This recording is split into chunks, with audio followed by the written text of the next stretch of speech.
Hey everyone, this is ipv6's number 3. We just did number 1, and now we were doing number 3. I don't know what happened in number 2, but I don't have it. Same KW1 keyweight, but this one is not nearly as worn. I use the same deep round hook, but I can't come from the bottom like I did before as easily. There might be holes in the warding. Nope. We're just going to use the ledge and snake around then. So pin 1 loose, pin 2 is binding. Got 1 click out of it and some core movement. 3, 4 is binding. Counter rotation. Set. 5 is binding. Counter and set. Now pulling all the way back out, 1 is binding. Counter. Set. 2's got more. Has its own counter and set. 3. Counter and set. 4. 5. Back to the front.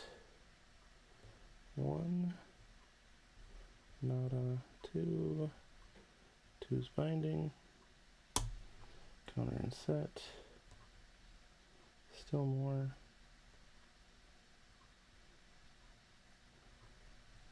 Does not want to go over. There we go. Last little edge. Now 1 is binding as I pull back.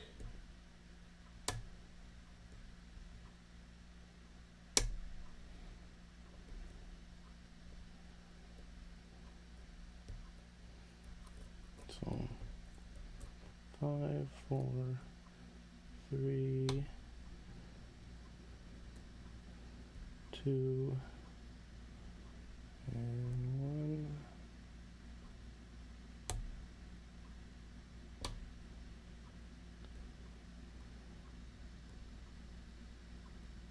Three,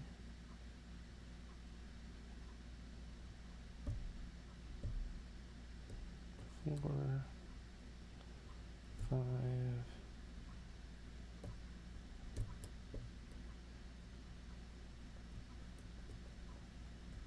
4, 3, 2. There we go.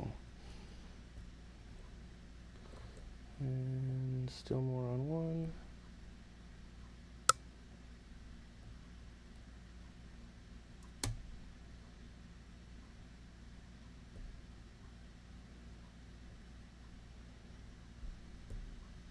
Two, 3, into a false set.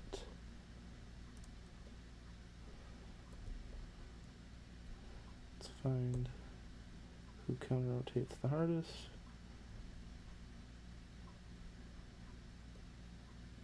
4 might have a little. 5 has a little. 1's got a little. 2's got nothing.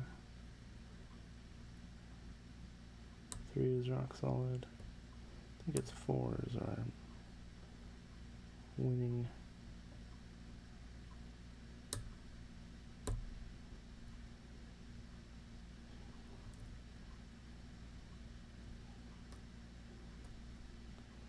Get a little manual to help you along.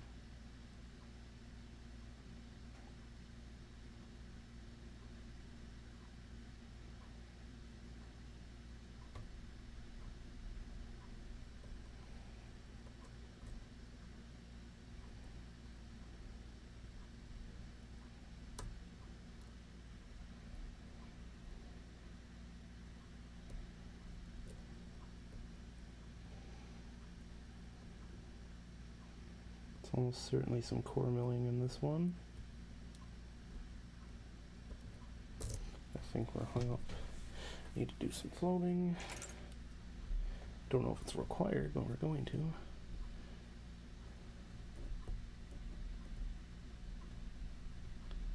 I'm hoping this fits. It does. Okay.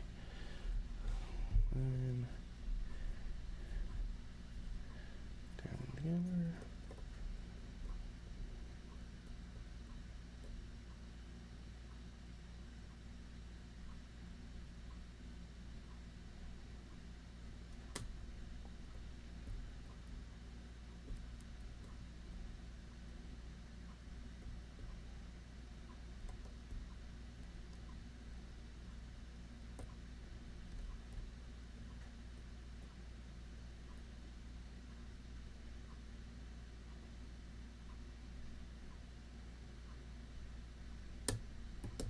And we're open.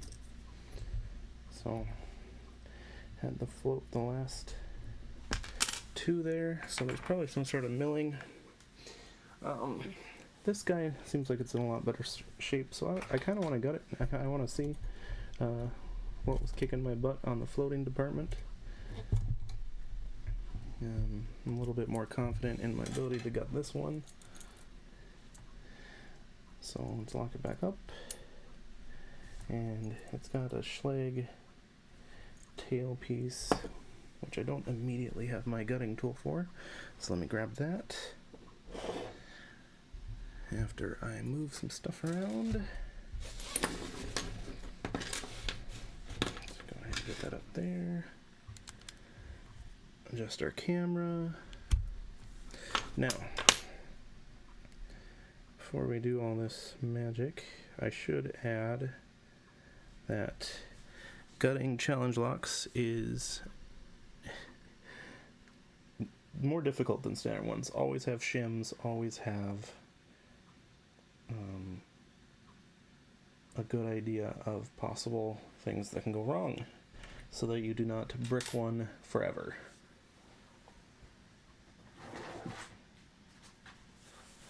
So I'll get a shim.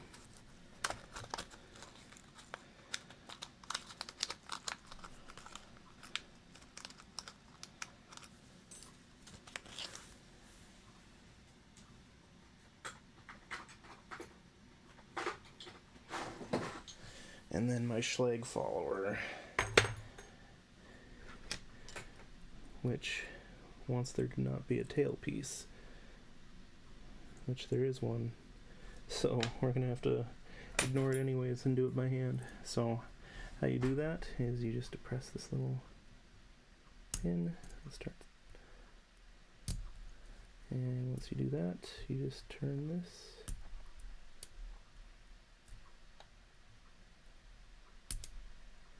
Try not to slip off of the pin and send it up again.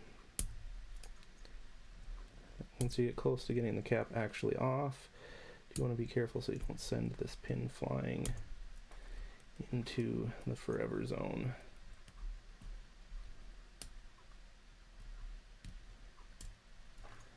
Never to be seen again.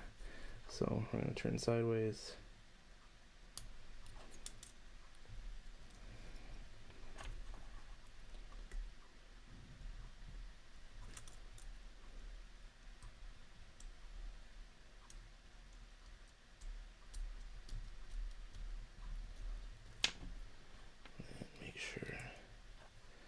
But it doesn't go flying.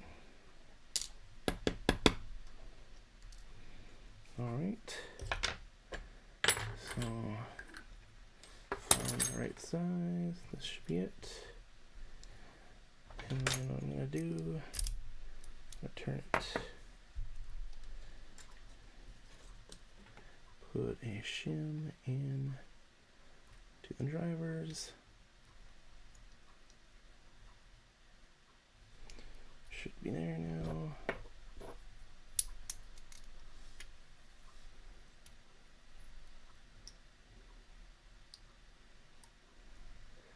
Pushing it a little bit, and now I want to get that driver. There we go. Get the shim completely on there. And then slide it on over. It's not quite happy with that. Send a key pin down for key pin 1.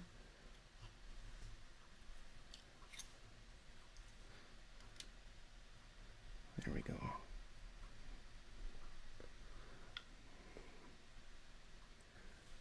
And then we'll set that there.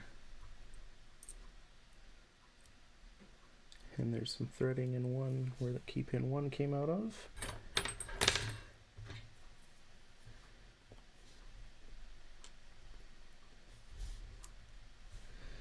And 2.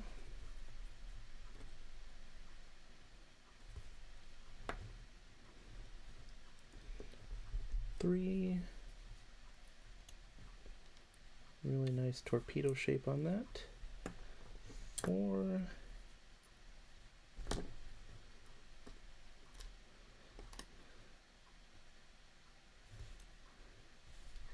And 5.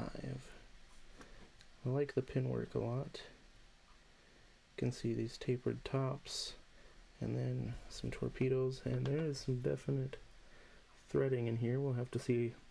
I will bet money right now that there is definitely pins that catch that threading. So I'm going to take our shim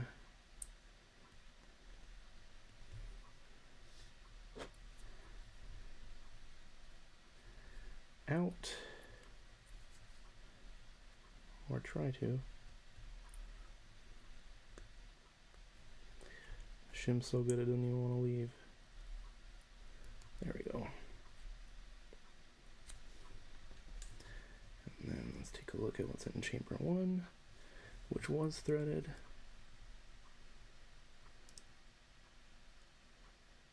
Very nice. A little double spool set up. See if we can't dump the spring out right away. I know normally when I'm gutting, you guys will see me wait till the end to dump springs, but with challenge locks, people may change what springs in which chamber, so you want to keep track. So pin 2, the fatter side was towards the pin. Nice, very nice sharp double spool in 2 as well. Like I said, we're going to dump that spring. And 3.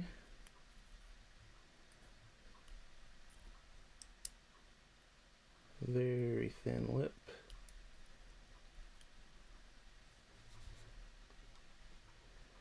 That's definitely something that was catching on that. So far the springs are the same, but not every challenge lock is so lucky. So there's 4. Another very sharp lip.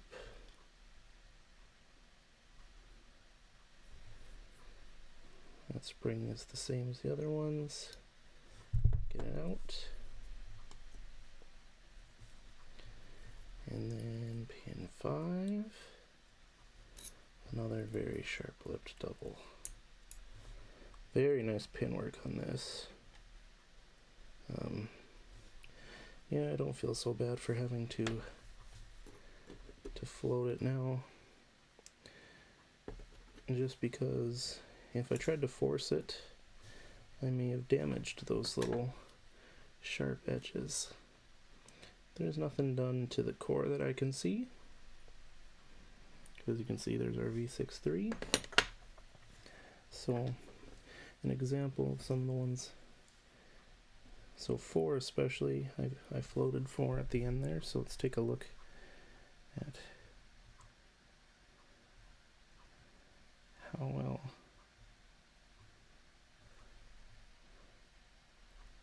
that catches. It catches very tightly.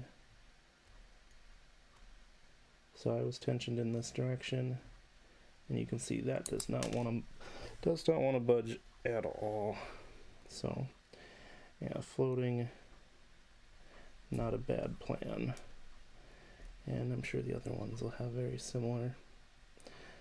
A lot of times people will thread chambers, but then they'll pair it with like a normal spool. Doesn't really do much, but when you thread a chamber and then have these very thin spools, you get very nice catches. So in that regard, I think ipv6man did Amazing work on this one. And all of them that have threading definitely catch. So this one was this. They definitely catch in that milling and the threading. Very, very awesome work. It was really fun to pick, and I hope you guys enjoyed that. Let's take a closer look. Oh no! And that's why it's always good to have things on camera, so that you can go back and view how much you just messed up everything. Thankfully, memory helps a lot in how things work.